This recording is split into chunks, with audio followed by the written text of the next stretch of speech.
1,12,800 के पार भी निकल गया है। चांदी 1,34,000 के ऊपर निकल चुकी है। एक तरफा रैली चल रही है। जितने भी ग्लोबल बैंक्स हैं वो लगातार अपने टारगेट को बढ़ाते जा रहे हैं। $4,000 के ऊपर के टारगेट तो कई सारे ग्लोबल बैंक्स दे ही चुके हैं। अब जेफरीज ने $6,600 तक का भी टारगेट दे दिया है, यानी एक जबरदस्त तेजी उनको अभी भी लग रही है।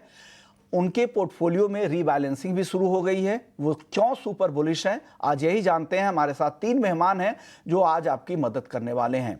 हमारे साथ अजय केडिया हैं, केडिया कमोडिटी के एमडी हैं और रिसर्च हेड भी हैं। भाविक पटेल हैं, सीनियर रिसर्च एनालिस्ट ट्रेडबुल सिक्योरिटीज से, और साथ ही हर्षल भरोत है, सीनियर कंसल्टेंट है मेटल फोकस से। आप तीनों मेहमानों का बहुत बहुत शुक्रिया, आप लोगों ने वक्त निकाला है। सबसे पहले हर्षल, आपके पास आएंगे। लगातार बड़ी तेजी, ग्लोबल बैंक्स लगातार पॉजिटिव रिजल्ट यहां पे दे रहे हैं, रिपोर्ट दे रहे हैं। उनके टारगेट ऊपर की तरफ बढ़ते जा रहे हैं। जेफरीज ने अब $6,600 का टारगेट दे दिया है। क्या लग रहा है, आप लोगों की रिपोर्ट क्या कहती है? ये कब तक चलने वाली है तेजी सोने की? सर जी नमस्कार विश्व मोहन। आई नमस्कार थिंक ये जो तेजी है फिलहाल, ये जो हमारी एक्सपेक्टेशन थी उससे काफी ज्यादा पेस पे गोल्ड प्राइसेस रैली हो रहे हैं। डेफिनेटली ये बात मैं एडमिट करूंगा। तो हमारा जो इमीडिएट टारगेट था $3,800 to $4,000 का, आई थिंक उसके बहुत ही करीब मार्केट अब आ चुका है। बट हमें लगता है कि $4,000 पे आके शायद मार्केट में एक कंसोलिडेशन आएगा, क्योंकि बहुत सारे पॉजिटिव जो है रेट कट्स को लेके आई थिंक वो लार्ज एक्सटेंट प्राइस दिन है। डेफिनेटली ये जो नया जो इम्पेटस गोल्ड को मिल रहा है वो क्योंकि ग्लोबली एलोकेशंस गोल्ड की तरफ बढ़ रहे हैं। बट ये हमें देखना होगा कि क्योंकि ये एलोकेशंस इस एक्सपेक्टेशन से भी बढ़ रहे हैं कि शायद रेट कट्स जो फेड बता रहा है उससे ज्यादा पेस पे हो नेक्स्ट ईयर। तो आई थिंक मार्केट अगर कहीं ना कहीं डिसअपॉइंट होता है उस बात से, तो हमें एक कंसोलिडेशन या थोड़ा बहुत करेक्शन देखने मिल सकता है। बट फिलहाल कोई भी रिवर्सल के साइंस नहीं है मार्केट में। कोई रिवर्सल के साइन नहीं। तो आप लोगों ने भी कुछ एस्टिमेट लगाए हैं सर? क्या टारगेट आप लोगों की तरफ से गोल्ड में दिए जा रहे हैं? जी, हमारा टारगेट तो अभी भी $4,000 का जो है वो फिलहाल तो बरकरार है। हमने फिलहाल उसे रिवाइज नहीं किया है। आई थिंक $4,000 पे प्राइस आके फिर कैसे बिहेव करता है, या हम कंसोलिडेशन देखते हैं या आउटराइट ब्रेकआउट देखते हैं उस प्राइस से, आई थिंक उस पर डिपेंड करेंगे हमारे फ्यूचर फोकस। बट फिलहाल हमें लगता है कि $4,000 पे आके शायद मार्केट में थोड़ी ब्रेक लग सकती है।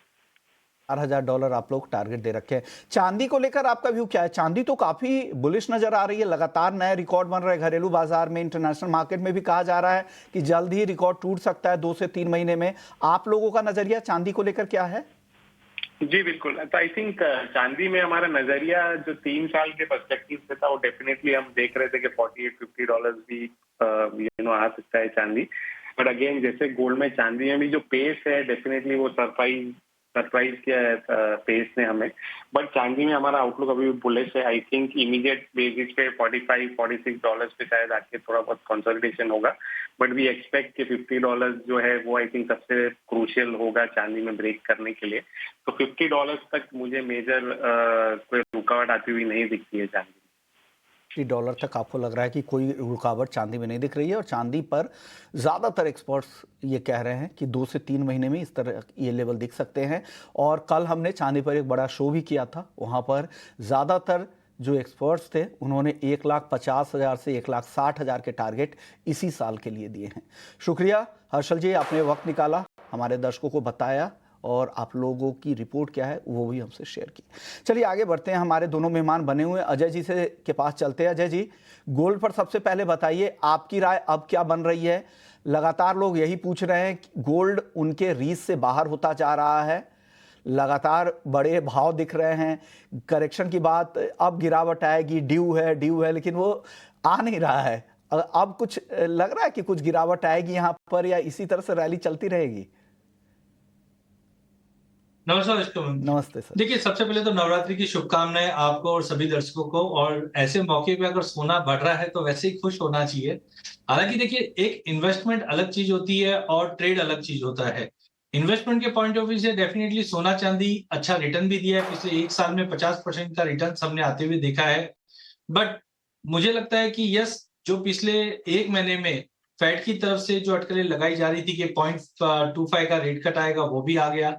हाँ, आगे जाके 0.5 तक का रेट कट आ सकता है, उसके एक्सपेक्टेशन पे कल भी हमने बढ़ते हुए देखी है तेजी। बट कहीं ना कहीं जब हम टेक्निकल चार्ट्स पे देखते हैं तो थोड़ा सा डर लगता है, बिकॉज आरएसआई अगर हम चाहे सोने की देख ले या चांदी के लिए बहुत सीवियरली ओवरबॉट है। तो इसकी वजह से मैं पिछले 1-1.5 महीने से यही पकड़ के चल रहे हैं कि हाँ, ट्रेड पॉइंट ऑफ व्यू से मिले, मौका लीजिए, बट अगर कोई लॉन्ग टर्म लेना चाहता है तो ये लेवल्स पे बाइंग थोड़ा सा रेस्ट्रिक्टेड है, बिकॉज ईटीएफ के अंदर भी अगर हम देखें तो मोर देन 50% का रिटर्न बना है। तो यहाँ पे जो गोल्ड एक तरह से सेफ हेवन माना जाता है, यहाँ पे गोल्ड में थोड़ा सा एक रिस्क बढ़ जाता है। जैसे पिछले हफ्ते भी हमने देखा कि फेड की बैठक के बाद हमने $50-60 की गिरावट देखी, बट फिर से वापस रिकवर करा। तो ये लेवल पे लॉन्ग टर्म के लिए तो नहीं, बट हाँ, इंट्राडे में कहीं पे भी मौका बनता है तो थोड़ा बहुत लीजिए, बट उसको कैरी मत कीजिए। यहाँ पे रिस्क थोड़ा सा मुझे ज्यादा लगता है। एक बार करेक्शन आ जाए फिर हम लोग वापस एड ऑन कर सकते हैं, बट करंट लेवल पे लॉन्ग टर्म नहीं देखना चाहिए। ओके, तो करंट लेवल पे लॉन्ग टर्म ना देखें, यहाँ पर बीच में करेक्शन पे डिप में बाइंग करें, स्टैगर्ड मैनर में बाई करें, नीचे भाव आने दे, फिर खरीदारी करें। आज के लिए कॉल बता दीजिए, आज अगर ऑप्शंस में कोई ट्रेड हो उसके जरिए कैसे ट्रेड करना चाहिए किरिया जी? देखिए, बिल्कुल, जब ऐसी वॉलिटिलिटी और अनसर्टेनिटी रहती है, जब टेक्निकल सपोर्ट नहीं कर रहा है, फंडामेंटल सपोर्ट कर रहा है, तो ऐसे समय में ऑप्शन काफी अच्छा मौका देता है। तो यहाँ पे मुझे लगता है गोल्ड मिनी का 1,13,000 का कॉल लीजिए 400 रुपए में, स्टॉप लॉस लगाइए 200 का, टारगेट रखिए 800 का। वहीं अगर आप फ्यूचर पे अगर करना चाहते हैं तो थोड़ा वेट कीजिए, 1,12,800 के करीब मिले तो ही एंट्री कीजिए, 1,12,200 का स्टॉप लॉस लगाइए। अपसाइड कैप है जो 1,13,800 रहेगा, बट ध्यान रखिए करंट लेवल पे जो भी अगर आप लॉन्ग पोजीशन कर रहे हैं, या तो आप ऑप्शन के जरिए करिए या स्टॉप लॉस लगा के ही काम कीजिए, क्योंकि छोटा भी करेक्शन है वो गोल्ड के लिए कुछ बड़ा इंपैक्ट दे सकता है। तो ये जो आपने कॉल दी है ये सितंबर, तो आज एक्सपायरी होगी गोल्ड मिनी ऑप्शंस की, तो अक्टूबर वाली है सर? यस, करंट मंथ में ही हम लोग करके चल सकते हैं, जहां पे opportunity immediately end of the day तक मिल जाएगी। ओके, आज end of the day meal जाएगी। तो इनकी जो कॉल है गोल्ड मिनी की वो आज की है, आज इसकी एक्सपायरी भी है, तो आज के आज ही आपको निकलना है। ये सलाह यहाँ पर दी जा रही है ऑप्शंस के जरिए। 400 के आसपास ये भाव है और वहाँ पर आप कॉल ऑप्शंस खरीद सकते हैं। करंट भाव 450 दिख रहा है स्क्रीन पर। आप बताइए भाविक, आपकी राय क्या है गोल्ड पर? देखिए, गोल्ड में ये सीरिया जी ने जैसे बताया कि ओवरबॉट जरूर से है, बट अभी भी अगर टेक्निकली देखें तो टेक्निकली मुझे लग रहा है आई थिंक 30-50 तक आ सकता है, क्योंकि 3100 के बाद जो हमने देखा था 3100-3500 तक आया था, उसके बाद एक कंसोलिडेशन आया था। अभी 3500 से 3750 की जो जर्नी है वहां पे कोई भी कंसोलिडेशन या करेक्शन नहीं है। तो मुझे लग रहा है यहाँ से थोड़ी अपसाइड लिमिटेड रहेगी, उसके बाद थोड़ी करेक्शन आ सकता है, ये कंसोलिडेशन आ सकता है। आज जो फेड की बैठक में जो स्टेटमेंट आने वाले उसके ऊपर थोड़े निर्भर रहेगा कि डोविश कमेंट्री आती है या हॉकिश कमेंट्री आती है, और फ्राइडे को जो पीसी के डेटा है वो थोड़े इंपॉर्टेंट रहेंगे। बट ओवरऑल अभी भी मुझे लग रहा है कि शॉर्ट सेल ना कीजिए, अवॉइड कीजिए कम्प्लीटली, और इंट्राडे में बाय एंड डिप्स की स्ट्रेटेजी रखनी चाहिए। और क्योंकि मार्केट थोड़ा ऊपर है तो आई थिंक ऑप्शन ही सबसे बेहतर रहेगा टूल। तो जो गोल्ड मिनी 29 अक्टूबर का कॉन्ट्रैक्ट है 1,13,000 का, वो बाय करके चल सकते हैं अराउंड 2300 2600 के टारगेट के लिए, और स्टॉप लॉस रहेगा 2100 का। ओके, तो 2300 का लेवल देखिए अभी 2500 के आसपास चल रहा है। अक्टूबर वाले ऑप्शंस कॉन्ट्रैक्ट में आपको करना है, जिसकी एक्सपायरी 29 अक्टूबर का है। ये भाविक जी की सलाह है। भाविक, चांदी पर बताइए, चांदी पर आपकी राय क्या है? देखिए, चांदी में भी अगर देखें तो इस बार अभी at least recently gold silver ratio भी 84 के करीब आ चुका है। दैट मीन्स कि चांदी जो है वो काफी आउट परफॉर्म कर रही है गोल्ड में, और कंपैरेटिवली मुझे लग रहा है कि 84 का जो गोल्ड सिल्वर रेशियो 80 से 78 तक आ सकता है। दैट मीन्स कि अभी भी चांदी में अपमूव हो सकता है।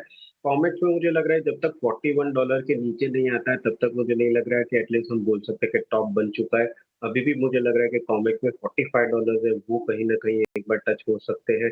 तो चांदी में भी बुलिश हूँ, बट यस, इंट्राडे का ही ट्रेड रखिएगा ऑप्शन में ही, अभी भी शॉर्ट मत कीजिएगा। तो चांदी में 1,34,000 का जो कॉल ऑप्शन है सितंबर कॉन्ट्रैक्ट का, वो बाय करके चल सकते हैं अराउंड 1550 2000 के टारगेट के लिए, और 1100 का स्टॉप लॉस रहेगा।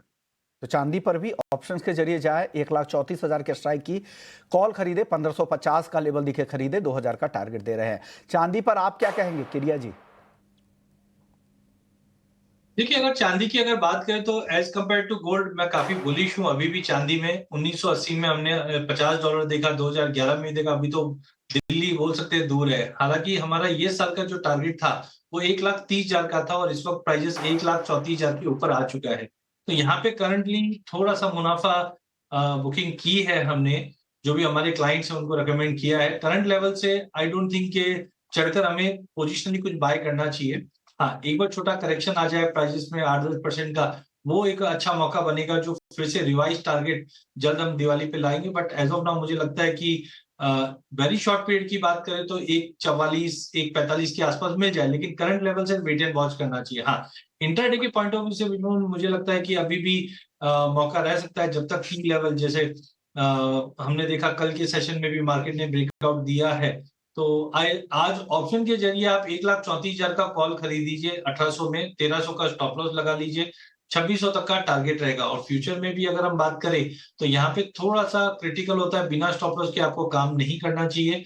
यहाँ पे 1,33,800 पे आप दिसंबर वायदा लीजिए, 1,32,500 का स्टॉप लॉस लगाइए, 1,35,500 तक के टारगेट मिल जाएंगे। बट इंटरनेशनल में मुझे लगता है कि वही 41-50 के आसपास का एक स्ट्रॉन्ग सपोर्ट है। एक बार वो तोड़ता है तो एक करेक्शन है, अदरवाइज ऊपर में 45 का इमीडिएट हर्डल रहना चाहिए। ओके, तो ये राय है चांदी को लेकर। लेवल्स नोट कर ले, पोजीशन हल्की रखे, तेजी काफ़ी एक्सटेंडेड हो चुकी है, ये ध्यान रखिएगा। बिना स्टॉप लॉस के ट्रेड ना करें, ऑप्शंस के जरिए जाएंगे तो और भी ज़्यादा बेहतर है, लेकिन यहाँ भी स्टॉप लॉस लगाइएगा अपने प्रीमियम में।